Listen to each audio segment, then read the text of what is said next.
Howdy. Our group project is over neoclassicalism architecture, and we are students here at Texas A&M University. Our class information is Architecture 250, Survey of World Architecture, and our instructors, Dr. Gabriella. Abby, JC, Will, and Carlos are the authors of this presentation.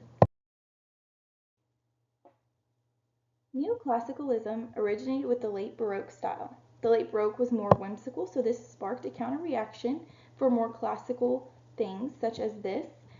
In contrast to earlier architectural styles that prioritized asymmetry, this style is more symmetrical. Neoclassicalism is characterized by straightforward geometric shapes like circular arches, which are naturally ornamented.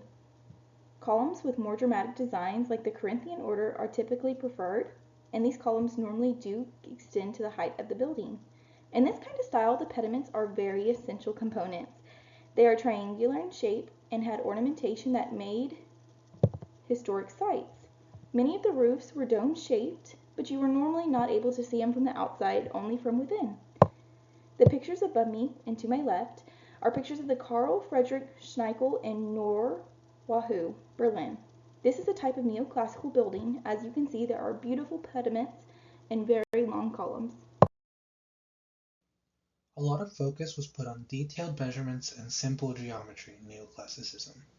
During this time, you see architects writing books about different buildings with highly detailed schematics. Neoclassicism was a reaction to the Rococo and Baroque styles that led designers to study older and more simplistic designs. From the excavation of Pompeii in 1748, artisan architects were finally able to accurately measure and study a Roman city frozen in time. We can see the inspiration of realistic and draping capes and fabrics coming from the Roman statues when the neoclassical style of painting was developed. Other neoclassical elements shared by the painting and architecture style were the fondness of symmetry and the use of geometrical designs. The neoclassicalism style of architecture arose in the mid-18th century. This style was a response to the ultra-decorative Rococo style. The ultra-decorative Rococo style was extremely playful in ornamentalism, and people countering that response wanted to return to a more proper classicalism. So they named this era of architecture neoclassicalism, and this was a renewed interest in the classical past. It required restudying the ancient antiquities and classical architecture that is found in Italy, Greece, France, and England, and people would travel to anywhere where these classical structures could be found. This focused study was a part of the Enlightenment period.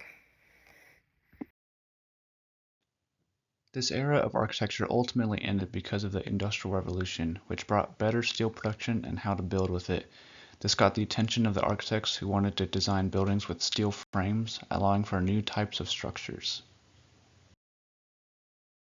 Neoclassicism unofficially ended in the mid-20th century, but in reality it was a revival of techniques done by Palladio, who was in turn inspired by the ancient Greeks and Romans. So the cycle might continue and we'll end up seeing a revival of the same style in the future. This is our works cited page, and with that, this concludes our presentation. Thank you.